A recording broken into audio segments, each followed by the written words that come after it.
Viewers, as you have been hearing for the past several days, Iran carried out a retaliatory attack on Israeli soil with 300 drones and dozens of missiles. Since then, Israel has been continuously issuing threats, saying that they will definitely take revenge for this, and this time, they will target Iranian soil.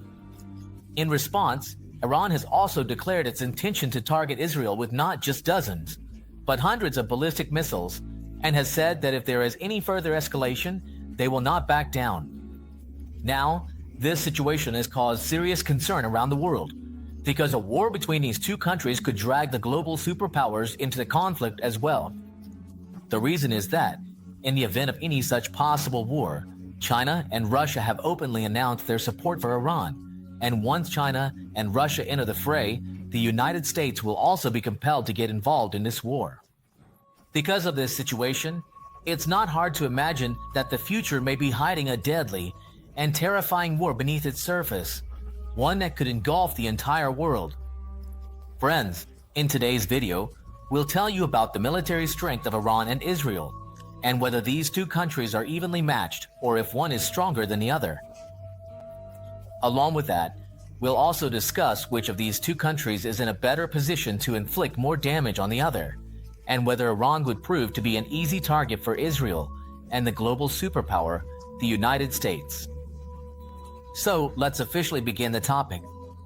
Dear friends, first of all, it's very important to understand why the United States has imposed so many sanctions on Iran. One major reason is that as long as Iran had a monarchy, the government was quite inclined towards the United States. However, when the religious groups in Iran united and overthrew the monarchy, establishing an Islamic republic, the United States did not like this change at all. As a result, the relationship between the two countries shifted from strong friendship to intense hostility. Because of this enmity, and also because Iran is part of the Muslim community, Iran is a staunch opponent of Israel as well. However, one thing to keep in mind here is that Israel is currently the favorite child of the world powers, and dozens of countries could step in to protect it. On the other hand, Iran will not be alone in this conflict either, but it has far fewer cards to play. If we talk about population, Iran is far ahead of Israel in this regard. Israel's population is only around 9 million, while Iran's population is over 90 million. Along with that, if we talk about the military strength of both countries, Iran is the fourth largest military power in Asia in terms of numbers. Iran has more than 580,000 active duty soldiers, while the number of reserve soldiers is over 250,000. And in addition to that, the paramilitary forces number around 500,000. On the other hand, Israel has about 175,000 active duty soldiers, while the number of reserve soldiers is 400,000. So, in this regard, Iran is almost 3 times ahead of Israel. Now, if we talk about ground forces and the weapons used on land by both countries, Iran is also far ahead in this area. Iran has many times more tanks, mortar guns, artillery, and other weapons than Israel. However, the technology of the weapons Iran possesses is quite old and outdated. The reason for this is the sanctions imposed by the United States. On the other hand, although Israel may have fewer weapons, their technology and targeting capabilities are far superior to Iran's weapons, and these weapons have already proven themselves on the battlefield. A major reason for this is also the United States' open support for Israel and its extensive assistance to Israel in both technology and weaponry. Friends, if we talk about naval power, Iran's navy is far ahead of Israel's navy in terms of numbers, while Israel's navy is almost negligible.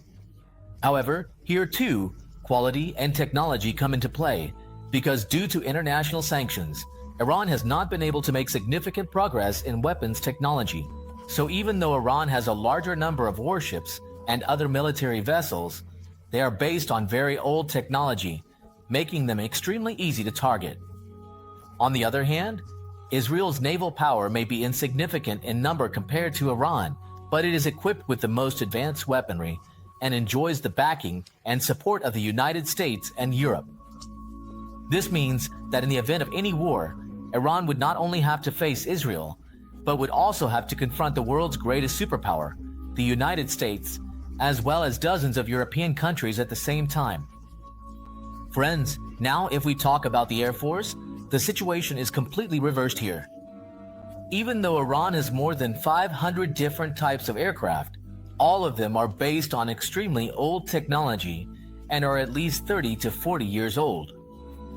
On the other hand, Israel has over 600 fighter jets, and all of them are equipped with the latest technology. These include the F-16 Block 52, F-15EX, Fighting Eagle, and the world's most advanced and formidable aircraft to date, the F-35. A single F-35 jet alone can outweigh the entire Iranian Air Force, while Israel possesses dozens of such aircraft. In the modern era, more than any other power, having air power is extremely important in the modern era, and Iran simply does not have enough aircraft to maintain air superiority. There isn't a single aircraft in the Iranian Air Force that can match Israel's F-16s, even though the F-16 is the lowest tier aircraft in the Israeli Air Force, and the F-35 is on a whole other level.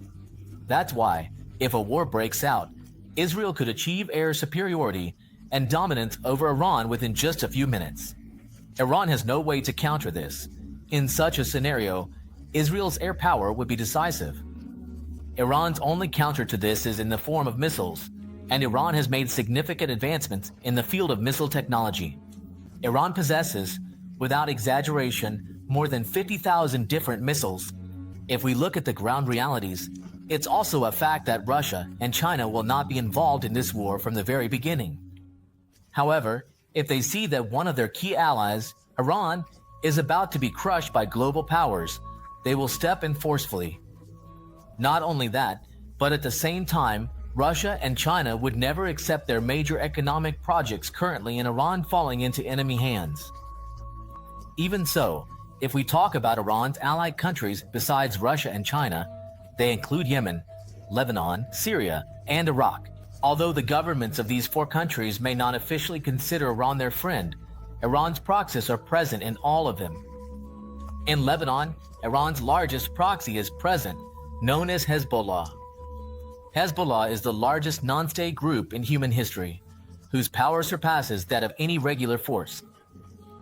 According to one estimate, Hezbollah has nearly 1 million fighters, which is an astonishing figure in itself. Along with this, the second largest is Ansar Allah, which we also know as the Houthi rebels of Yemen. Ansar Allah is currently in control of the government in Yemen, and during the ongoing war in Gaza, they have inflicted significant damage on Israel. They are also supported by Iran. In this way, Iran can put pressure on Israel not just from its own territory, but also from Lebanon and Yemen, forcing Israel to fight on multiple fronts. Because the major war that was already underway, which we know as the Russia-Ukraine war, has severely affected markets all over the world. Now, if this war breaks out, not only will there be a global food crisis, but many other crises will also emerge, plunging the entire world into chaos if the war begins.